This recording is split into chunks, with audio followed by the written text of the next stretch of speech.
रघुवीर समर्थ शुकासारिखे पूर्ण वैराग्य जाते, वसिष्ठा परिज्ञान योगेश्वराचे.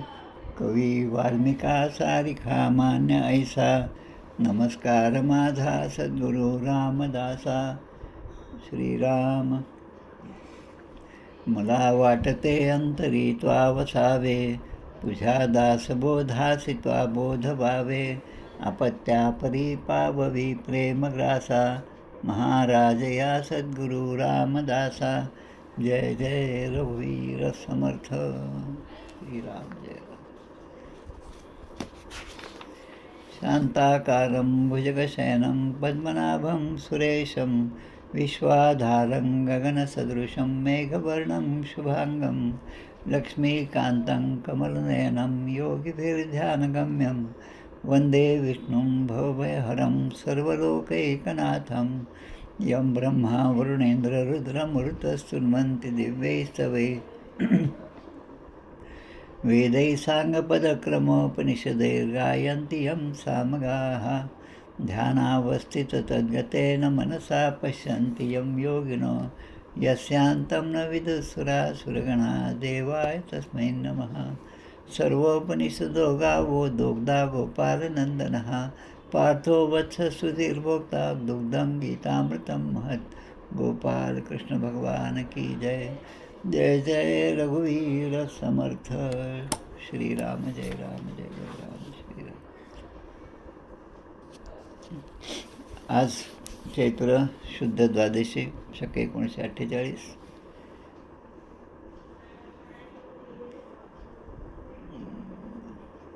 आपला जो उपनिषदाचा अभ्यास सुरू आहे त्यामधला आपण मांडुक्य उपनिषदाचा विचार करीत आहोत. 5 श्लोक झाले आपले, 12पैकी 5 मंत्र झाले. त्यापैकी 6व्या मंत्राचा उल्लेख आपण शनिवारी केला होता. एष सर्वेश्वर एष सर्वज्ञ एष अंतर्यामेश योनिः सर्वस्य प्रभवाप्ययो हि भूतानां. ते परब्रह्म कसं आहे, परमात्मा परब्रह्म कसा आहे, तर हा सर्वेश्वर आहे, सर्व ईश्वरांचाही ईश्वर असणारा आहे, सर्वज्ञ आहे. आपण म्हणतो एखाद्या माणसाला तो फार सर्वज्ञ आहे, म्हणजे काय, त्याला सगळ्या गोष्टीची जाण आहे, तो सगळ्या गोष्टी जाणतो. ज्ञ म्हणजे जाणणे. आता एखाद्या माणसाने सगळ्या गोष्टी जाणणं आणि भगवंताने सगळ्या गोष्टी जाणणं यामध्ये फरक आहे. कारण भगवंताचं जाणणं हे जे दृश्य दिसतं त्याचं जाणणं आहेच आहे, पण त्याच्याही पलीकडे म्हणजे समोरच्या माणसाच्या मनातला विचार कोणता चालू आहे हे सुद्धा भगवंत जाणतात. त्यामुळे या जगामध्ये होणाऱ्या प्रत्येक घडामोडीची नोंद भगवंताच्या ठिकाणी होत असते आणि ते करीत असतात. आणि त्या दृष्टीने आपल्या भक्तांवर ते कृपा करतात. कारण काय, क्वचित घेता आड रान मार्गी लावतो त्वरे. छान उदाहरण याचं मला आत्ता सापडलं 1-2 दिवसापूर्वी. माझ्याकडे आयपॅड आहे. आयपॅडमधनं मी सगळ्या पोथ्या वाचत असतो. दासबोध असेल, आत्माराम असेल, मनाचे श्लोक असेल. ते वाचता वाचता काय होतं, जसं आपण ते वर सरकवतं एका बोटाने, तर ते सरकवताना काही ठिकाणी ते मध्येच थांबतं आणि सरकत नाही पुढे. आता ते जेव्हा सरकत नाही तेव्हा माझ्या मनाचे तारे आता काय करावं, आता वाचावं कसं आपण. पण त्याचबरोबर जी कंपनी असते ॲपलची, त्या कंपनीकडे या गोष्टीची नोंद होते की इथं काहीतरी चुकत आहे. आणि लगेच तिथे मेसेज असतो की तुम्हाला अपडेट करायचं आहे का. आणि अपडेट करायचं म्हटलं की 1-2 सेकंदामध्ये मिनटामध्ये मोबाईलचं सॉफ्टवेअर अपडेट होतं आणि मग पुन्हा ते व्यवस्थितपणे चालू लागतं. तसं आपल्या शिष्याच्या मनामध्ये किंवा त्याच्या संसारामध्ये त्याच्या पुढे येणारे प्रत्येक गोष्टीकडे भगवंताचं लक्ष असतं. आणि ते लक्ष कसं असतं त्याचं हे उदाहरण आहे. त्यामुळे आपल्या शिष्याला योग्य तऱ्हेने मार्गदर्शन देणं किंवा त्याला योग्य मार्गाने नेणं हे सद्गुरूंचं काम आहे. किंवा ते सद्गुरू हेच करू शकतात, तेच करतात. आणि आपण उगीच समजतो की मी करतो, म्हणजे देहबुद्धीमुळे मी करतो. पण आत्मबुद्धी असेल तर अनेक प्रवचनकार कीर्तनामध्ये, अनेक संतांच्या बोलण्यामध्ये येतं की रामराय सगळं करून घेतील, रामराय सगळं करतात, तुम्ही काही काळजी करू नका, हे जे येतं. एष सर्वेश्वर एष सर्वज्ञ एष अनंतर्यामी एषः योनिः सर्वस्य प्रभवाप्यो हि भूतानां. आता अजून एक उपनिषद आहे, कदाचित त्याचा अभ्यास आपण पुढे करणार आहोत, अजून काही निश्चित नाही. त्याचं नाव आहे प्रश्नोपनिषद. आता हे प्रश्नोपनिषद का महत्त्वाचं आहे या ठिकाणी? या प्रश्नोपनिषदामध्ये 6 प्रश्न विचारलेले आहेत. वेगवेगळ्या ऋषी परंपरेमधून, त्यांच्या घराण्यातून आलेले जे शिष्य मंडळी आहेत त्या परंपरेतील, त्या शिष्यांनी पिप्पलाद ऋषींना काही प्रश्न विचारले. त्यामध्ये जवळपास 67 मंत्र आहेत. 6 ऋषींनी मिळून प्रश्न विचारले. त्याचा शांतिपाठसुद्धा तोच आहे जो आपण आत्ता पाहिला, ओम भद्रं कर्णेभिः शृणुयाम देवाः. आता या प्रश्नांची जी उत्तरं दिली पिप्पलाद ऋषींनी, त्याचा विचार केला तर आपल्याला लक्षात येतं की त्यामध्ये महत्त्व काय, की आपल्या भगवंताचं स्वरूप काय आणि ते मी कसं प्राप्त करावं, ते मला कसं दृष्टिगोचर होईल आणि त्याचा अनुभव मला कसा मिळेल, अशा प्रकारची ही सगळी 6 प्रश्न या ठिकाणी विचारली आहेत. आणि 6 प्रश्नाची उत्तरे जी आहेत ती या ठिकाणी दिली. आता त्यामध्ये आपला जो आहे आत्ताच्या ह्याच्यामधला, ते जागृत, स्वप्न, सुषुप्ती आणि तुर्यावस्था आहे. आता तुर्यावस्था ही भगवंताच्या जवळ नेणारी आहे. या तुर्यावस्थेमधले जे प्रश्न आहेत किंवा ओंकाराची जी स्थिती आहे, या उपनिषदातला जो आता शेवटचा भाग म्हणजे ओंकार जे आहे, त्या ओंकाराचं वर्णन या प्रश्नोपनिषदामध्ये विचारलेल्या प्रश्नामध्ये आहे आणि त्याचं उत्तर ऋषी या ठिकाणी देतात. आता आजचा जो आपला मंत्र आहे तो आहे, ते भगवंताचं स्वरूप काय, तो परमात्मा कसा आहे. न अंतःप्रज्ञं न बहिष्प्रज्ञं न उभयतः प्रज्ञं न प्रज्ञानगणं न प्रज्ञं ना प्रज्ञं. आता हे सगळे वेगवेगळे शब्द आहे. आता पुढच्या ओळीमध्ये एकच शब्द पूर्णपणे आहे, तो मी तोडून वाचतो आहे, म्हणजे विग्रह करून. न दृष्टं अव्यवहार्यं अग्राह्यं अलक्ष्यं अचिंत्यं अव्यप्यदेशं एको एकात्म प्रत्यय सारम. आणि प्रपंचोपशमं शांतं शिवम अद्वैतं चतुर्थं मन्यते स आत्मा स विज्ञेयः. आता पण आपण पाहिलं की या ठिकाणी 4 पाद, 4 चरण जे आहेत ते या ठिकाणी दिलेले आहेत. वैश्वानर, तेजस, प्राज्ञ आणि मग तुर्यावस्था. आता हे जे 4 पाद आहेत, आता कोणाचा असा प्रश्न केला, कारण काय मुळामध्ये प्रश्न काय, परब्रह्म स्वरूप कसं आहे, त्याची अनुभूती मी कशी घ्यावी, त्याचा मार्ग कोणता. तर मुळामध्ये परब्रह्म हा काही एक दृश्य अशी गोष्ट नाही. जसं माणसाला 2 पाय आहेत, जनावरांना 4 पाय आहेत, काही काही किडे असतात किंवा काही आळ्या असतात, त्याला अनेक पाय. जसं दशमस अध्यायामध्ये म्हटलेलं आहे, अनेक बाहू दर नेत्र अनेक नेत्रम. अनेक बाहू, अनेक नेत्र, अनेक हात, अनेक पाय असलेलं भगवंताचं स्वरूप मी पाहत आहे, असं त्या ठिकाणी म्हणतात. तसं या ठिकाणी हे 4 पाय जे म्हटलेले आहेत ते खरं म्हणजे ते पाय नाहीतच. कारण मुळामध्ये भगवंत परब्रह्म परमात्मा कसा आहे, तो निर्विकार, निर्गुण, निर्विशेष आहे. त्याला आकारसुद्धा नाही, निर्विकार, निराकार. आता ज्याला आकार नाही, म्हणजे ज्याला आकार नाही म्हणजे कुठलाच आकार नाही, मग तो किडा असं मुंग्या असं त्याला आकार आहे, पण भगवंताला परब्रह्माला आकार नाही. मग आता ज्याला आकार नाही त्याला पाय कुठून असणार, हा प्रश्न आहे. पण हे पाय आहेत असं जे या ठिकाणचं वर्णन केलं आहे ते कशासाठी, तर आपल्याला समजावं असं. त्याची बुद्धी आकाशासारखी विशाल आहे. म्हणजे आता ते बुद्धी कितीही जरी विशाल असली तरी आकाशतत्वाला गवसणे घालू शकत नाही, इतकं ते आकाशतत्व मोठं आहे. हे सांगण्यासाठी याच्या बुद्धीचं जे स्तर आहे ते किती विशाल आहे हे सांगण्यासाठी हे उदाहरण आहे. म्हणजे अगदी तेच तंतोतंत लागू पडेल असं नाही. म्हणून या ठिकाणी हे 4 पाय जरी सांगितले असतील तरी मुळामध्ये त्या परब्रह्मस्वरूपाला पाय नाही, कारण त्याला तो निरावयव आहे. आपल्या ग्रंथाला दासबोधामध्ये असा एक पूर्ण समास आहे.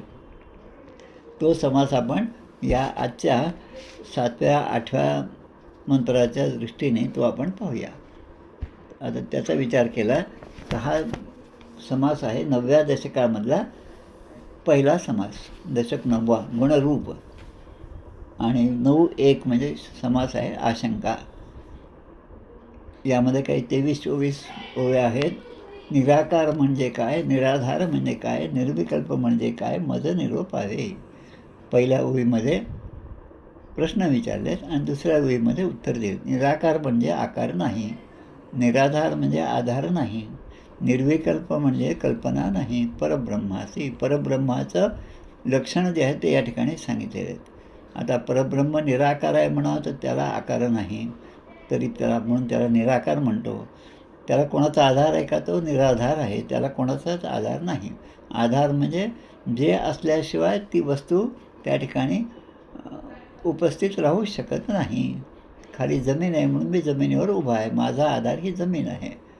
तसं निरामय म्हणजे काय, निराभास म्हणजे काय, निरावयव म्हणजे काय, मज निरोपावे, ह्या पूर्ण समासामध्ये जे जे प्रश्न विचारले त्याची उत्तरं मग दिली. निरंजन म्हणजे जनच नाही, निरंतर म्हणजे अंतर नाही, निर्गुण म्हणजे गुणच नाही, परब्रह्मासी. म्हणजे या सगळ्या प्रश्नांची उत्तरं म्हणजे परब्रह्माच्या ठिकाणीची जी लक्षणं आहेत ते लक्षणं सांगण्यासाठी ते असं नाही, ते तसं नाही असं सांगत गेले. आणि मग ते म्हणतात की आतापर्यंत मी जे सांगितले त्यापैकी ते काहीच नाही हे लक्षात घ्या. म्हणून परब्रह्म सकळा परते, जेवढे उदाहरणं दिले त्या सगळ्यांच्या पलीकडे असणारं हे परब्रह्म तत्व आहे. तयास पाहता आपणच तिथे. आता त्याचा शोध घ्यायला आपण गेलो तर तयास पाहता आपणच येते, हे कळे अनुभव मते सद्गुरू केलिया. आता याच प्रकारचे प्रश्न या प्रश्नोपनिषदामध्ये सुद्धा दिलेत. 6 शिष्यांनी विचारलेल्या प्रश्नांची उत्तरं पिपलाद ऋषीने दिलेली आहेत. त्या प्रश्नोपनिषदामध्ये सुद्धा हीच गोष्ट येते. ओंकार तत्त्वाचं विवेचन जे आहे ते त्यामध्ये केलं आहे, म्हणून आपण त्याचा फक्त आज उल्लेख केलेला आहे. गीतेमध्ये एक श्लोक आहे, अक्षराणाम अकारोस्मी बंध सामासिकस्य च अहमेवाक्षय कालम अहम धाताहम विश्वतो मुखम. अक्षराणाम अकारोस्मी, अक्षर अ आ इ सगळं लक्षज्ञपर्यंत अ ते ज्ञपर्यंत सगळे अक्षरं जे आहेत हे जे त्याच्यातलं प्रमुख अक्षर हे अ आहे. आता संस्कृतच्या व्याकरणाप्रमाणे प्रत्येक शब्द हा हलंत असतो, म्हणजे त्याचा उच्चार पूर्ण होत नाही. कधी जोपर्यंत त्यात अ हे मिसळत नाही तोपर्यंत तो शब्द पूर्ण होत नाही. त्याचाच अर्थ जोपर्यंत भगवंताचं अधिष्ठान नाही तोपर्यंत इथे कुठलंच कार्य होत नाही. प्रत्येक अक्षराच्या मागे तो अकारांत शब्द असतो, कुठे आकारांत असतो, इकारांत असतो. पण त्यामध्ये अ शब्द जो आहे तो मूळ शब्द अ, जिथून सगळ्या बाराखडे सुरू होतात ते म्हणजे माझं स्वरूप आहे. अक्षराणाम आकारोस्मी असं सांगितलेलं आहे. आता हा जो प्रश्न आहे आजचा, नांतःप्रज्ञम न बहिःप्रज्ञम. आता त्या परब्रह्म स्वरूपाला मला जाणायचं आहे. प्रज्ञम म्हणजे ते जाणून घेणं. प्रज्ञ, प्राज्ञ आणि प्रज्ञावान हा शब्द येतो बा, प्रज्ञावान, की ज्याच्या ठिकाणी त्याची प्रज्ञा स्थिरावली. स्थितप्रज्ञस्य का भाषा, समाधिस्थस्य केशव. दुसऱ्या अध्यायामध्ये असे प्रश्न अर्जुनाने विचारले, त्याचं भगवंताने उत्तर दिले. ते त्या ठिकाणी सुद्धा हाच प्रश्न आहे, स्थितप्रज्ञा. आता इथं प्रज्ञा, अंतःप्रज्ञम न बहिःप्रज्ञम. आता न अंतःप्रज्ञम म्हणजे जो आतील प्रज्ञावान नाही. आतील म्हणजे ज्याला आपल्या मनातून ती अंतःप्रेरणा होत नाही असाही तो नाही, किंवा त्याला बाहेरच्या गोष्टीवर अवलंबून राहावं लागतं तसा पण तो नाही. बहिःप्रज्ञा, न बहिःप्रज्ञा. आता आतून पण नाही आणि बाहेर पण नाही आणि तरी पण त्याच्या ठिकाणी प्रज्ञा आहे. याचा अर्थ काय की न उभय प्रज्ञ, म्हणजे दोन्हीकडून तो जाणला जातो असा नाही. न प्रज्ञान घनम, तो प्रज्ञान घन पण नाही. न प्रज्ञम, प्रज्ञम म्हणजे जाणणारा. एखाद्या गोष्टीचं जाणकार जो असतो त्याला म्हणतो एक्सपर्ट आपण म्हणतो, की तो त्या गोष्टीचा जाणकार आहे. टी व्ही बिघडला की त्याचा जाणकार असेल त्याला आणून आपण तो दुरुस्त करतो, तर तो प्रज्ञम आहे. पण हा जो आहे तो कसं न प्रज्ञम, तो जाणणारा प्रज्ञानघनम, तो प्रज्ञानघन नाही. न प्रज्ञ म्हणजे न जाणणाराही नाही आणि तो अप्रज्ञ म्हणजे जाणणारा नाही असं म्हणावं तरी तो जाणणारा असतो. म्हणजे यामध्ये प्रत्येक गोष्टीमध्ये थोडा थोडा विरोधाभास आहे. म्हणजे तो असाही आहे तसाही आहे आणि शेवटी म्हणतात तो या सगळ्यांच्या पलीकडे आहे. म्हणजे भगवंताचं जे तत्त्व आहे, परब्रह्माचं तत्त्व आहे ते कसं आहे ते दिलेलं आहे. आता त्याबद्दल ते काही काही लक्षणं जी आहेत ती या ठिकाणी सांगितले. न अदृष्टम, अदृष्ट म्हणजे दृष्ट म्हणजे दिसणं, दृश्य पश्य धातू. अहम पश्यामी, मी पाहतो. त्वम पश्यसी, तू पाहत आहेस. तसं अदृष्टम जो पाहिला गेलेला नाही, की ज्याला पाहता येत नाही, असं ते परब्रह्म तत्व आहे. पुढचा एक शब्द आहे अजून एक, अव्यवहार्यम. व्यवहारामध्ये त्याचं उदाहरण घेऊन आपण एखादी गोष्ट समजावून सांगू शकत नाही, म्हणजे व्यवहाराच्या कक्षेमध्ये तो बसणारा नाही. अग्राह्यम. आता ग्राह्य म्हणजे आपण ग्राहक म्हणतो. आता ग्राहक म्हणजे काय, दुकानात गेल्यानंतर ज्या ज्या वस्तूची आपल्याला गरज आहे ती तो देतो आणि ते आपण घेतो, त्यासाठी पैसे देतो, आपण ग्राहक झालो. ग्राहक म्हणजे ती वस्तू आपण ग्रहण करतो. न अग्राह्यम याचा अर्थ की ज्याला आपण धरू शकत नाही, पकडू शकत नाही. ग्राह्य म्हणजे हातात मी ते धरलेलं आहे, एखादी वस्तू हातात मी धरली म्हणजे ती मी धरू शकतो. पण परब्रह्मतत्व आहे की ते असं हाताने धरल्या जात नाही, म्हणजे इंद्रियांच्या पलीकडे असणारं ते तत्व आहे. पुढे म्हणतात अलक्षणम. आत्ता आपण तो समास पाहिला, दशक 9 समास 1. तसं अलक्षणम म्हणजे काय, अलक्षणम म्हणजे लक्षणं नाही. त्याचं लक्षण काय आहे असा प्रश्न विचारला तर ते सांगता येत नाही. एखाद्या लक्षणाने तो असा आहे असं आपण म्हणतो. तो माझा आज मित्र येणार आहे, मग तो कसा आहे, खूप उंच येतो आपण म्हणतो, त्याचं लक्षण काय, त्याची उंची आहे. आता त्याला पाहिल्यावर उंच एखादा माणूस आला की आपण म्हणतो अरे त्याने सांगितलेलं कदाचित हाच माणूस असेल. हे परब्रह्मतत्व कोणत्याही लक्षणाने सांगता येत नाही, म्हणून त्याला काय म्हणायचं, अलक्षणम. आता अजून एक शब्द या ठिकाणी अनेक प्रकारचे असे विशेषणं दिलेत. ते परब्रह्मतत्व काय, अचिंत्यम. म्हणजे त्याचं चिंतन आपण करू शकत नाही, चिंतनाच्याही पलीकडे असणारा तो आहे. आता आपण चिंतन कोणाचं करू शकतो, जी गोष्ट आपण पाहिली. आता पेरू आहे, आपण पाहिला, त्याचा स्वाद घेतला, त्यामुळे आपण त्याच्याबद्दलचा विचार करू शकतो. ते हिरवं असतं, पेरू काळा असतो असं आपण म्हणत नाही, कदाचित तो लाल असतो असंही आपण म्हणतो. कारण ज्या गोष्टी आपण पाहिल्या, ज्याचा आपण अनुभव घेतला, त्याचं चिंतन मनामध्ये सुरू असतं. आणि पुढे आता ज्याचा अव्यपदेशम. व्यपदेशम म्हणजे ज्याच्याबद्दल काही सांगता येत नाही, परब्रह्मतत्वाबद्दल सांगता येत नाही. आणि एकात्म प्रत्यय सारम. एकमात्र आत्मसत्ताची प्रतीती त्याच्यामध्येच येते, म्हणजे सगळीकडे तोच भरून आहे याची प्रतीती मात्र येऊ शकते, येते. आणि काही जणांना येते, मला येत नाही म्हणून सूर्य उगवतच नाही असं जर मी म्हटलं डोळे मिटलेल्या माणसाने, तर हे असं होत नाही. कारण तो आहे, मला दिसत नाही हा माझा प्रॉब्लेम आहे, पण तो आहे आणि तो नाहीच आहे असं म्हणणं हे वेडेपणाचं ठरतं. तसं पुढे म्हणतात प्रपंचोपशमम. प्रपंच उपशम. उपशम म्हणजे ज्यात प्रपंचाचा सर्वथा अभावच आहे. आता प्रपंचामध्ये कशाचा भाव आहे, कशामध्ये, प्रपंचामध्ये काय काय आहे, दृश्य प्रपंचामध्ये सगळ्याच गोष्टी आहेत, शब्द, स्पर्श, रूप, रस, गंध. यातून ते जाणल्या जातं. ते जाणण्यासाठी इंद्रिय आहेत, इंद्रियांच्या देवता आहेत. पण तो हा कसा आहे, तर प्रपंचोपशमम म्हणजे ज्यात प्रपंचाचा सर्वथा अभाव आहे, म्हणजे प्रपंचातली असणारी कोणतीच गोष्ट त्याच्या ठिकाणी नाही. आता गीतेमधलाच ते शब्द आहेत पहा, तस्याहम न प्रणश्यामी सच मे न प्रणश्यती. तो कसा आहे, मी सगळ्यांच्या ठिकाणी आहे पण ते माझ्यामध्ये नाही. अशा गोष्टी गीतेमध्ये आहेत, बरेच श्लोक अशा प्रकारचे आहेत. तसं या ठिकाणी म्हणतात. आणि मग ते परब्रह्माचं स्वरूप कसं आहे, तर ते शांत आहे. शांतम शिवम अद्वैतम. शांतम म्हणजे ते अगदी शांत, म्हणजे कुठल्याही प्रकारचा विकार ज्यामध्ये नाही, शांत आहे. त्यानंतर शिवम कल्याणमय, की त्या परब्रह्म स्वरूपाचं दर्शन, त्याचा अनुभव, त्याची प्रचिती आल्यानंतर जीवाला, त्या साधकाला कल्याणच होणार आहे, त्याचं कल्याणच होणार आहे. की एखाद्या चांगल्या साधू संतांच्याकडे आपण गेलो आणि आपलं काही अकल्याण होईल असं कधीच नसतं. कारण साधू संत जे संत विवेकाचे भांडार, संत सुखाचे सागर. संत स्तवन समासामध्ये संतांच्या ठिकाणी कोणते गुण असते की ज्या ठिकाणी गेल्यानंतर आपल्याला मनापासून आनंद होतो, असं तो सत्संग त्यांच्याच सत्संगमध्ये होतो. आणि मग शिव म्हणतात तो कसा आहे, शिवम म्हणजे कल्याण, शिव शंकर, आपण शंकर म्हणजे शंकरोती इति शंकर. हा शं म्हणजे कल्याण, जो सर्वथा आपल्याकडे येणाऱ्या भक्तांचं कल्याणच करतो. तो शंकर म्हणजे तो शिवम आहे. सत्यम शिवम सुंदरम असे तिन्ही त्याचे रूप आहेत. आणि मग एक रूप अजून एक या ठिकाणी दिले आहे, प्रपंचोपशमम शांतम शिवम अद्वैतम. आता अद्वैतम म्हणजे काय? द्वैत म्हणजे दोन, अद्वैत म्हणजे एक. आता गुड, बेटर, बेस्ट.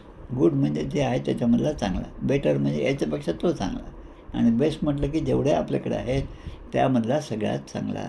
तसं आहे परब्रह्मतत्व काय आहे? अद्वैतम, अद्वितीय असं तत्व आहे.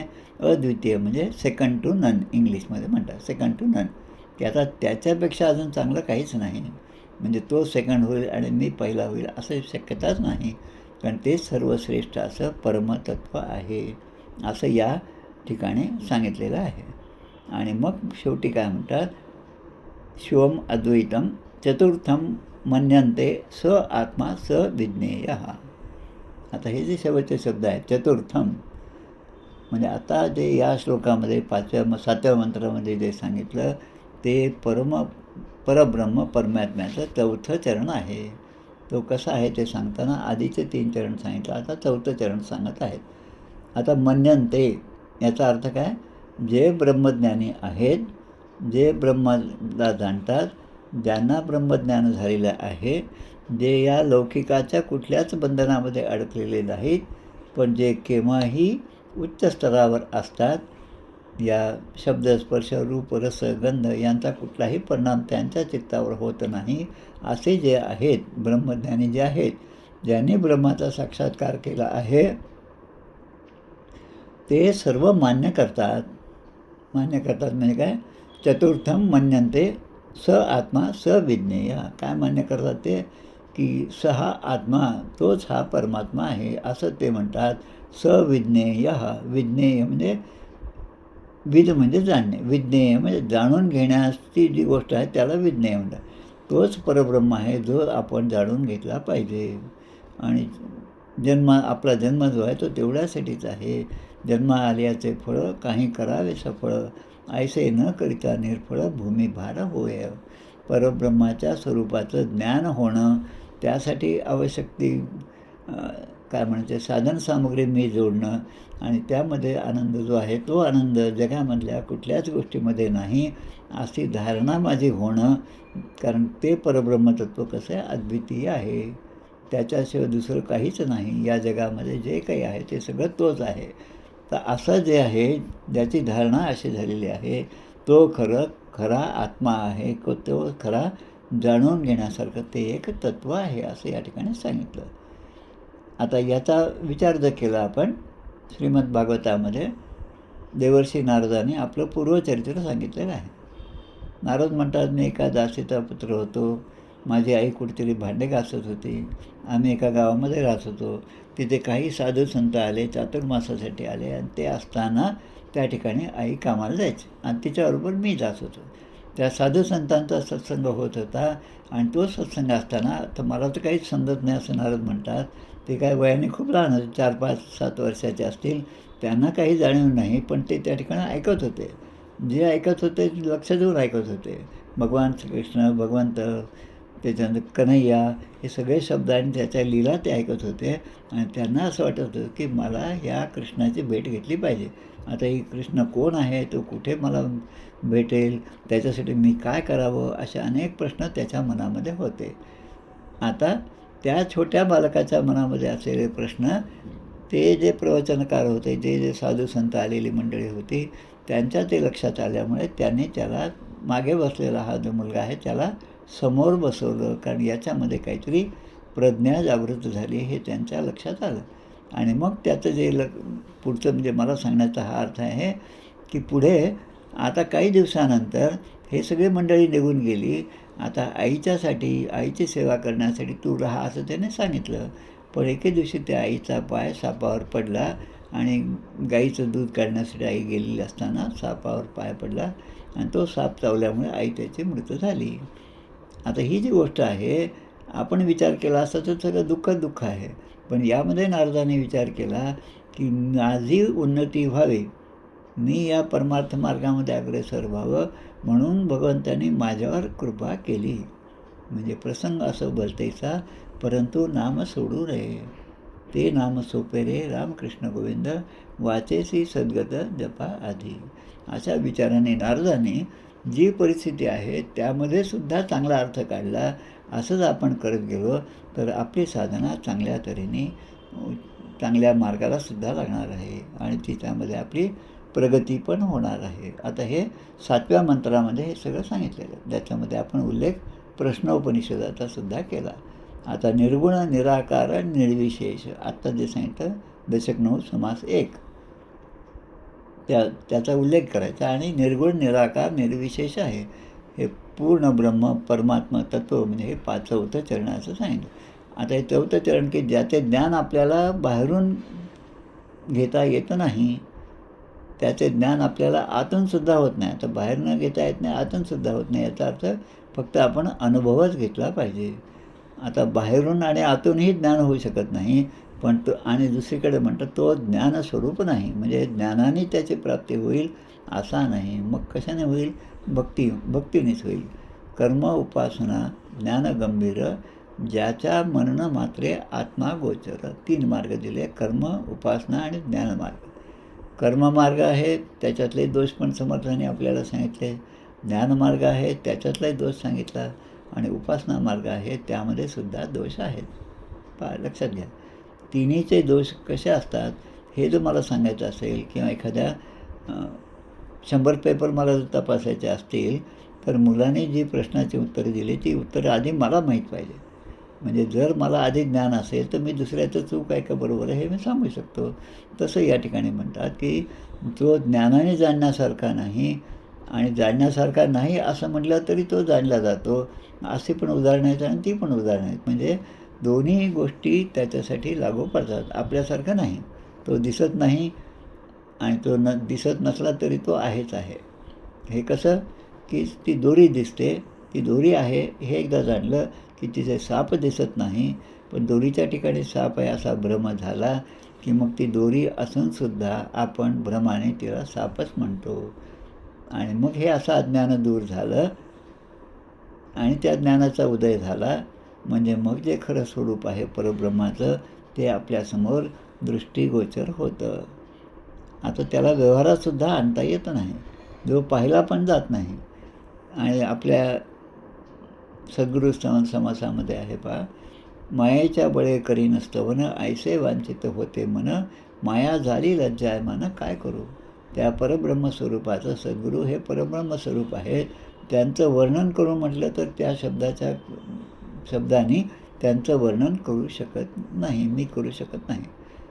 आणि ते परब्रह्म तत्व मात्र जगामध्ये पूर्णपणे भरलेलं आहे.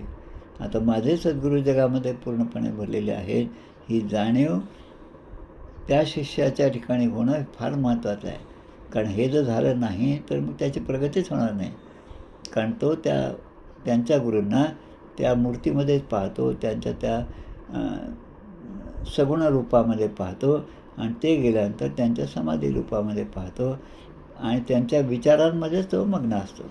आता माझे सद्गुरू दुसऱ्यांकडून त्यांच्याबद्दल सांगत असतील तर ते मी ऐकायला का जावं असं मनामध्ये एक भ्रम होतो माणसाचा की मी या संप्रदायाचा आहे, ते त्या संप्रदायाचाच आहे.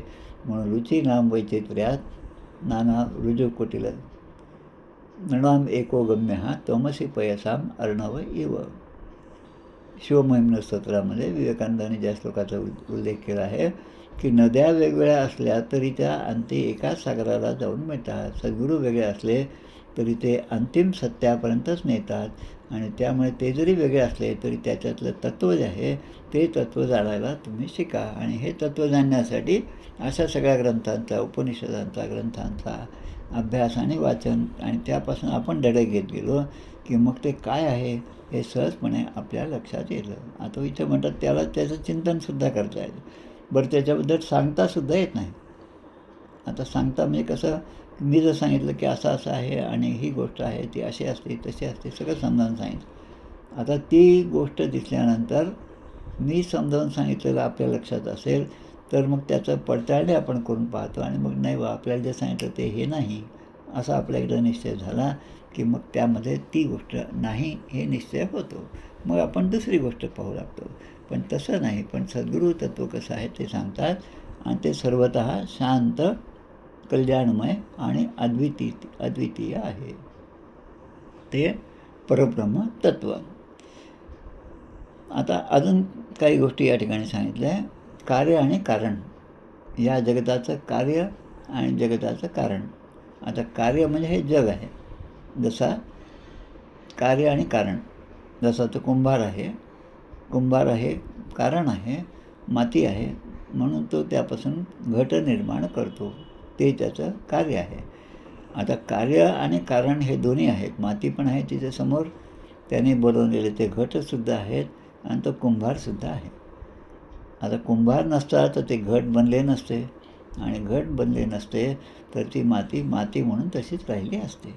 सोनं हे त्या दगडविटाच्या प्रमाणेच राहिलं असतं, पण सोनार आहे म्हणून त्यापासून अलंकार निर्माण झाले. आता त्या अलंकार हे जे काय पुढचं त्याचं विकारच आहे, त्या सोन्याचा विकार.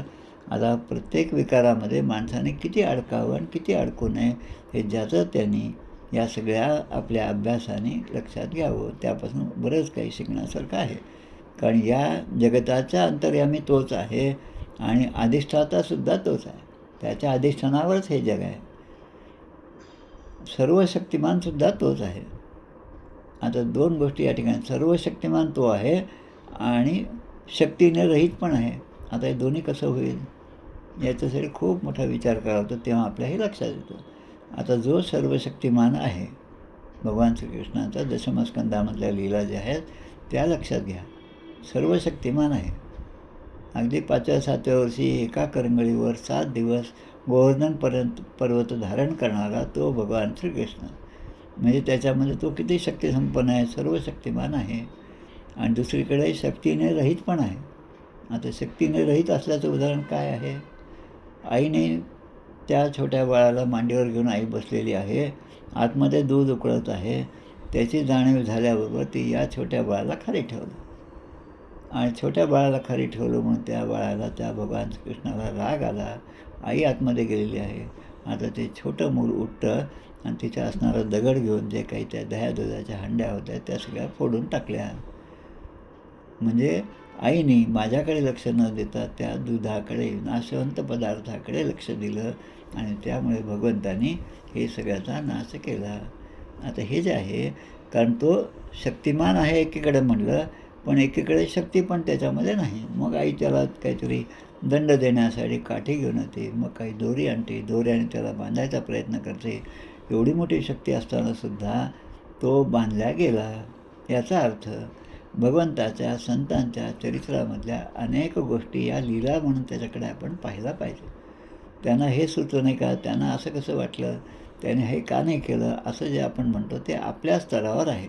अज्ञानामुळे आपण हे असं म्हणतो, पण ज्ञान झालं म्हणजे त्यातलं जे बारकावे आहेत ते आपल्या लक्षात येतात आणि ते तत्त्व कसं आहे ते लक्षात येतं. आणि मग शेवटी आपण म्हणतो नेती नेती नेती असं म्हणतात. ते हे नाही, ते हे नाही, पण हे जे काही मी पाहत आहे त्या सगळ्यांच्या पलीकडे असणारं ते तत्त्व आहे, याची जाणीव माणसाला होते आणि ते फार मोठा स्तर आहे. आणि तो स्तर या उपनिषदाच्या या 12 मंत्रातून तो गाठण्याचा प्रयत्न या ठिकाणी केलेला आहे. आता पुढे काय म्हणतात, परब्रह्म परमात्मा जो आहे आत्तापर्यंत त्याच्या स्वरूपाचं, त्याच्या लक्षणाचं, तो कसा दिसतो, त्या कसा प्राप्त करावा, तो सर्वशक्तिमान आहे आणि त्यामध्ये शक्तिरहितसुद्धा आहे. असे परस्पर विरोधी जे विधान जे आहेत त्याचासुद्धा या ठिकाणी उहापोह केलेला आहे. आता शेवटच्या वेळेस म्हणजे या 12 मंत्रापैकी पहिले 6-7 मंत्र जे आहेत ते खंड 1 आणि 2 मध्ये, आता तिसरा खंड जो आहे त्यामध्ये मंत्र आहेत 8, 9 आणि 10, 11 तिसरा खंड आणि चौथ्या खंडामध्ये शेवटचा म्हणजे 12वा मंत्र या उपनिषदामधला आहे. आता इथे काय म्हणतात, सोयम आत्मा अध्यक्षरम अंक रोधी मात्रम पादा मात्रा मात्राश्च पादा अकार उकार मकार इति. 6 म्हणजे तो 6 तो ते 6 ते 10 तत्ते आणि सगळे तसं 6 म्हणजे तो कसा आहे, तो 4 पाय असणारा आहे. अयम म्हणजे हा आत्मा आणि अध्यक्षरम. अध्यक्षरम याचा अर्थ काय? आदी अक्षर, म्हणजे अक्षरामधला आदी अक्षर, आदी पहिलं जे आहे म्हणजे अ जे आहे ते त्याचं स्वरूप आहे आणि प्रणवाच्या स्वरूपामध्ये त्याचं वर्णन केलेलं आहे. प्रणव म्हणजे आपण म्हणतो ओम, हा प्रणवाक्षर आहे ओम. त्यामुळे आपल्या प्रत्येक ग्रंथाची सुरुवात ओम श्रीपासून होते, ओम. आणि मग म्हणतात आदिमात्रम. आदिमात्रम म्हणजे तो 3 मात्रांनी युक्त आहे, ते परब्रह्म कसं आहे? आदिमात्रम. अध्यक्षरम आदिमात्रम पादा मात्रा मात्राश्च पादा अकार उकार मकार इति. उ आणि म अशा 3 मात्रांनी तो युक्त आहे. आणि मग त्याला आपण ओंकार असं म्हणतो. त्वमेव प्रत्यक्षं ब्रह्मासि त्वमेव केवलं कर्तासि त्वमेव केवलं धर्तासि त्वमेव सर्वं खलिदं ब्रह्मासि. हे गणपतीचं स्वरूपाचं वर्णन करताना ते वर्णन केलेलं आहे. आणि अकार पूर्वरूपम, उकार हा मध्यमरूपम, अनुस्वारश्चांतरूपम, बिंदुरुत्तरूपम, नादसंधानम संहिता संधी. नाद कशाचा? हा ओंकाराचा नाद आहे, ते सुद्धा तुझं स्वरूप आहे. म्हणून या 3 मात्रास हे त्याचे 3 पाद आहेत असं या ठिकाणी सांगितलेलं आहे. आता हा खंड 3रा मधला 8वा श्लोक जो आहे त्याचा आपण विचार केला. आता 9, 10, 11 आणि 12 अशाचा विचार आपल्याला पुढच्या वेळेस करायचा आहे. हे खरं म्हणजे उपनिषद जे आहेत ते ज्ञानमार्गातले आहेत. भक्तिमार्गामध्ये एवढं सगळं नाही समजलं तरी चालेल, पण जसं लहान मुलं आपल्या आईच्या मांडीवर बसतं, आईच्या कडेवर बसतं, आता आई त्याला कुठे घेऊन जाते याची त्याला गरज नसते, याचा ओहापोह करायची त्याला गरज नाही. फक्त आपल्या आईला आपण स्पर्श करून असला, आईच्या भोवती विटाळे आपण हाताने जरी घातले तरी ती आई त्याला सहजपणे घेऊन जाते. मर्कट न्याय असं म्हणतात. माकडाचं जे पिल्लू असतं ते आपल्या आईला असं पकडून ठेवतं की त्या आईने, त्या वानरीने एखाद्या झाडावरून इकडून तिकडे उडी जरी मारली तरी ते पिल्लू काही खाली पडत नाही. त्यामध्ये दोन्ही आहे, आईचा मातृवात्सल्य भाव आहे आणि आईच्या ठिकाणी असलेला भक्तिभाव त्या मुलाच्या ठिकाणी आहे. म्हणून भक्ती जी आहे ती अशी आहे की ती भक्ती आपल्याला सहजपणे पहिलं तीरावर नेऊन पोचवते. पण त्याच्या पूर्वीचं जे आहे कर्ममार्ग आहे आणि ज्ञानमार्ग आहे, या दोघांमधले धोकेसुद्धा समर्थाने आपल्याला खूप चांगल्या रीतीने समजावून सांगितले आहे. आणि आता कशाचं वाचन करावं, कशाचं श्रवण करावं? श्रवणभक्ती समासामध्ये दशक 4 समास 1 श्रवणभक्तीमध्ये त्यांनी सगळ्या गोष्टी सांगितल्या. ते उपनिषद आले त्याच्यामध्ये सगळं आलं. आता आपण जे करत आहोत तेच करत आहोत की हे सगळं आपण वाचायचं, परंतु सार तेच घ्यावे आणि आसार जे आहे ते सोडून द्या. यामधलं जे आपल्याला समजतं तितकाच आपला अधिकार आहे. आणि त्यामध्ये 2 गोष्टी महत्त्वाच्या, 2 धोके महत्त्वाचे. ज्ञानमार्गामध्ये अहंकार होण्याचा धोका आहे. उपासना मार्गामध्ये सुद्धा माझीच उपासना श्रेष्ठ असं वाटण्याचा संभव आहे. पण भक्ती मार्गामध्ये भक्ती ही अगदी भोळ्या भाविकांसाठी तारून नेणारी ही भक्ती आहे. भक्ती कशी असते त्याचं अनेक उदाहरणं अनेक संतांच्या ठिकाणी आहे.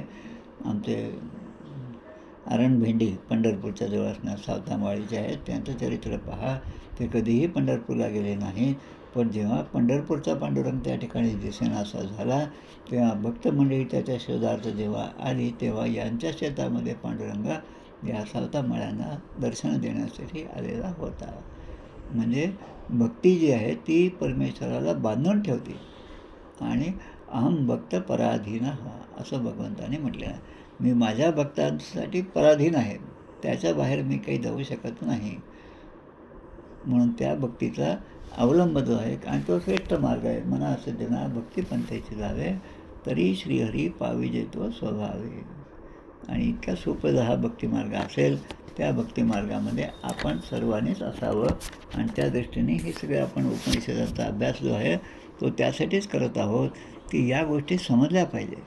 आता जेव्हा आपली एखाद्याची ओळख होती, रस्त्याने अनेक लोक येतात जातात, पण एखाद्याची ओळख होती, अरे हा आपल्या ब्रह्मचैतन्य महाराजांचा अनुग्रहित आहे असं जेव्हा आपल्याला समजतं तेव्हा साहजिकच त्याच्याबद्दलचं प्रेम आकर्षण आपल्याला वाटलं.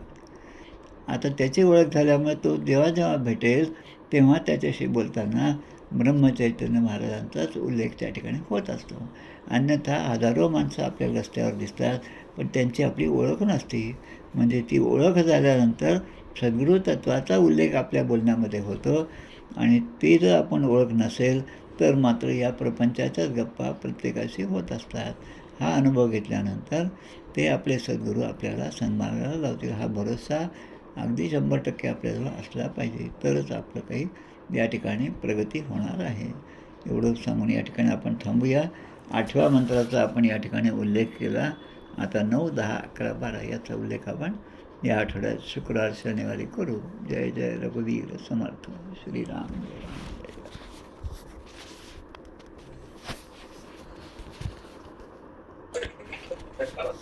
जय जय रघुवीर समर्थ. जय जय रघुवीर समर्थ श्रीराम. जय राम.